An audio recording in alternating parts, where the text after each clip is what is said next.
Titanic shipwreck पर investigation के दौरान रिसर्चर्स ने एक अजीबोगरीब चीज नोटिस की। समुंदर के बॉटम में शिप का अगला हिस्सा काफी अच्छी कंडीशन में, वहीं शिप का पिछला हिस्सा काफी बुरी कंडीशन में करीब 2000 फीट दूर पड़ा था। बेशक 100 सालों तक समुंदर के बॉटम में पड़े रहने पर लोहा और स्टील गल सड़ जाता है, लेकिन ये दोनों अगर एक ही शिप का हिस्सा थे और एक ही समय में डूबे थे, तो अगले और पिछले हिस्से में इतना ज्यादा फर्क क्यों? रिसर्चर्स का मानना है एक्सीडेंट वाली रात आइसबर्ग से टकराने के अलावा भी टाइटैनिक के साथ कुछ हुआ था जिसने उसके पिछले हिस्से को ज्यादा नुकसान पहुंचाया। पर सवाल है कि आखिर क्या? वी सॉल्यूशन में एक बार आपका फिर से स्वागत है। दोस्तों, 1912 में जिस रात टाइटैनिक के साथ ये जब हादसा हुआ था, उस वक्त कनाडा के न्यू फाउंडलैंड से 700 किलोमीटर दूर अंधेरे समुद्र के बीचों बीच वो अकेले मौजूद थी। हादसे के वक्त इसमें तकरीबन 2240 लोग सवार थे, जिसमें से 1500 लोग अपनी जान गंवा बैठे। वो जिसको अनसिंकेबल कहा जाता था, वो कुदरत की ताकत के सामने देखते ही देखते काले समुद्र में समा गई। इस हादसे के चश्मदीद गवाह आई विटनेस सिर्फ वो लोग थे जो किसी तरह शिप से निकलकर अटलांटिक ओशियन के ठंडे पानी में कूद गए थे।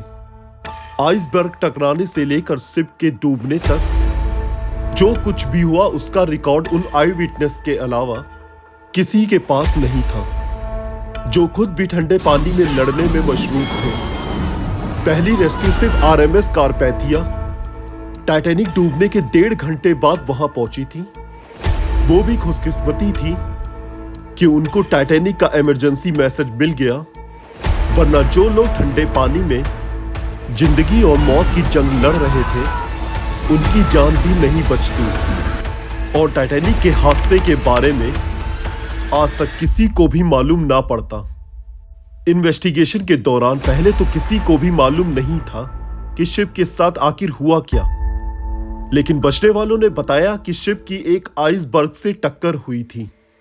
इस विवरण को ध्यान में रखते हुए आइसबर्ग को देख के ये कंफर्म भी किया गया, जिसपे टाइटैनिक का रेड पेंट अभी तक लगा हुआ था।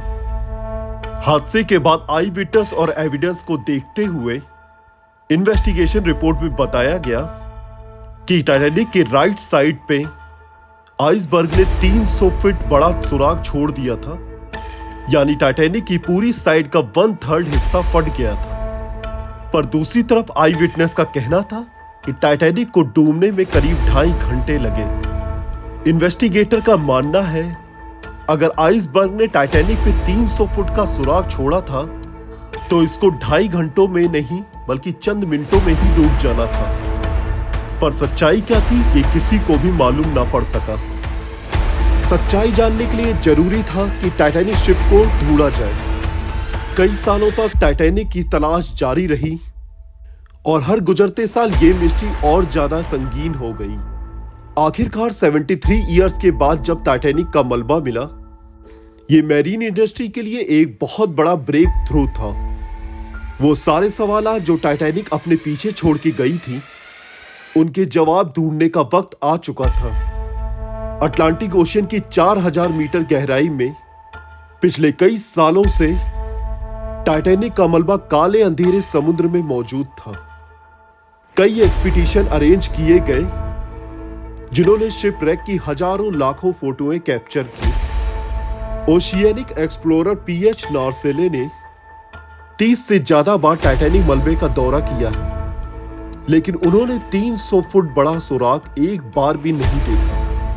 अलबत्ता टाइटैनिक की इस प्रोफाइल फोटो में 30 फुट का ये एरिया जाहिर करता है कि यहां पर कोई चीज आके लगी थी। इसका एरिया सिर्फ 11 स्क्वायर फीट बनता है और कैलकुलेशन के हिसाब से अगर देखा जाए तो इसमें से सिर्फ 370 गैलन पानी हर सेकंड में टाइटैनिक के अंदर जमा हो सकता था।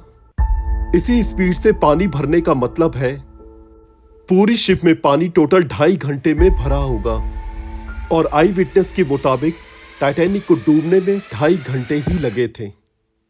यानी एक मिस्ट्री तो सॉल्व हो गई कि टाइटैनिक में 300 फीट बड़ा सुराग नहीं था, बल्कि सिर्फ 30 फीट बड़ा क्रैक पड़ा था। पर यह अकेली ही एक मिस्ट्री नहीं थी, अभी और भी काफी कुछ जानना बाकी था। टाइटैनिक शिपरेक पर इन्वेस्टिगेशन के दौरान रिसर्चर को यह समझ में नहीं आ रहा था शिप का अगला हिस्सा, जिसे बाउ कहते हैं, शिप के पिछले हिस्से यानी स्टर्न से ज्यादा अच्छी हालत में आखिर कैसे पड़ा है और इन दोनों के दरमियान इतना ज्यादा दूरी आखिर क्यों है। इस मिस्ट्री को आखिर सुलझाने के लिए हाई टेक सोनार स्कैनिंग टेक्नोलॉजी का सहारा लिया गया। आरओवीज यानी remotely operated under water vehicle ने टाइटैनिक शिपरेक साइट की लाखों फोटो कैप्चर की और फिर उनको कंप्यूटर ग्राफिक्स की मदद से एक 3D मॉडल में कन्वर्ट किया। इन मॉडल्स में वो तमाम डिटेल्स भी थीं जिसको नॉर्मली इस गहराई में कोई आम कैमरा या इंसानी आंख नहीं देख सकती। इन मॉडल्स में देखा जा सकता है कि 392 फीट लंबे स्टर्न के तमाम डेक्स एक दूसरे के अंदर ऐसे घुसे हुए हैं जैसे ये स्टील की शिप नहीं, कागज की शिप हो। शिप के कुछ पार्ट शिप से अलग होकर आसपास बिखरे हुए हैं। सिर्फ इसमें लगे दो किसी घर की साइज जितने बड़े इंजन्स हैं जो इसके साथ जुड़े हुए हैं। इसी मॉडल में एक और अहम इशारा भी छुपा हुआ है, वो इशारा जो स्टर्न की इस हालत के बारे में बता रहा है। 110 साल पहले जब स्टर्न ओशियन की तलहटी से जाके टकराया, इसके निशानात आज भी यहाँ पे छपे हुए हैं। उसे सिर्फ 3D मॉडल के जरिए ही देखा जा सकता है। इस निशानात से जाहिर होता है स्टर्न जिस वक्त ओशियन फ्लोर से टकराया वो एंटी क्लॉकवाइज घूम रहा था। साइंटिस्ट इस निशानात से अंदाजा लगा सकते हैं कि स्टर्न उस वक्त हैरस अंगेज तौर पे 80 किलोमीटर पर आवर स्पीड से पानी के अंदर जा रहा था। शिप का पिछला हिस्सा जब इतनी स्पीड से पानी की गहराई में जा रहा था तो पानी से पैदा होने वाली फोर्सेस ने शिप के लूज पार्ट को उखाड़ दिया और जब वो 4 किलोमीटर नीचे ओशियन के फ्लोर से टकराया तो इसके सारे डेक एक दूसरे के अंदर धंस गए। दूसरी तरफ जैसा कि आप देख सकते हैं कि बाउ सेक्शन फ्रंट सेक्शन का डिजाइन हाइड्रोडायनेमिक है, यानी कि ये पानी को आसानी से काट सकता है। उसी तरह जैसे शिप पानी में फ्लोट करते समय पानी को काट के अपना रास्ता बनाती है, इसी वजह से बाउ सेक्शन स्टर्न के कंपैरिजन में ना ही रोटेट कर रहा था और ना ही पानी की फोर्सेस इस पे डायरेक्टली अटैक कर रही थी। आखिरकार 110 साल पहले होने वाले हादसे की एक और मिस्ट्री को आखिरकार सुलझा लिया गया, लेकिन एक और सवाल भी है जिसका जवाब ढूंढना काफी जरूरी है। वो ये कि टाइटैनिक शिप दो हिस्सों में किस वक्त अलग हुई। जैसा कि आपने जाना कि शिप के दो हिस्सों की खबर आई विटनेस ने दी थी। सालों से यह माना जा रहा है कि टाइटैनिक डूबने से पहले ही दो हिस्सों में अलग हो गई थी। यह खबर काफी हद तक सच भी है, लेकिन पूरा सच नहीं। जब बाउ सेक्शन में पानी भर गया तो वो पानी के अंदर चला गया, जिसकी वजह से स्टर्न सेक्शन का पूरा वेट पिवट पॉइंट यानी शिप के सेंटर पर पड़ रहा था। यह सेंटर पॉइंट इतना ज्यादा वजन बर्दाश्त ना कर सका और टूटकर दो हिस्सों में डिवाइड हो गया। पर सोनार स्कैनिंग से बनाया गया 3D मॉडल कुछ अलग कहानी ही बता रहा है।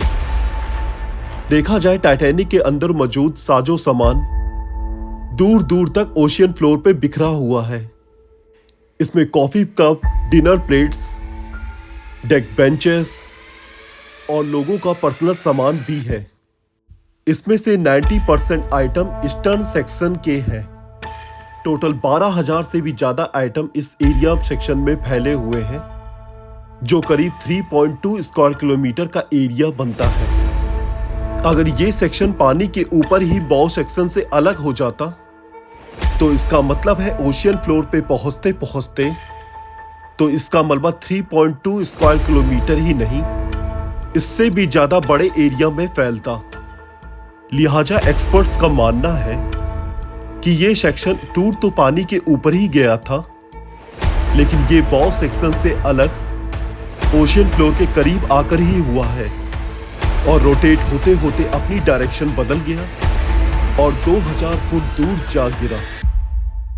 आज आरएमएस टाइटैनिक की बॉडी पूरी तरह से रस्ट हो चुकी है।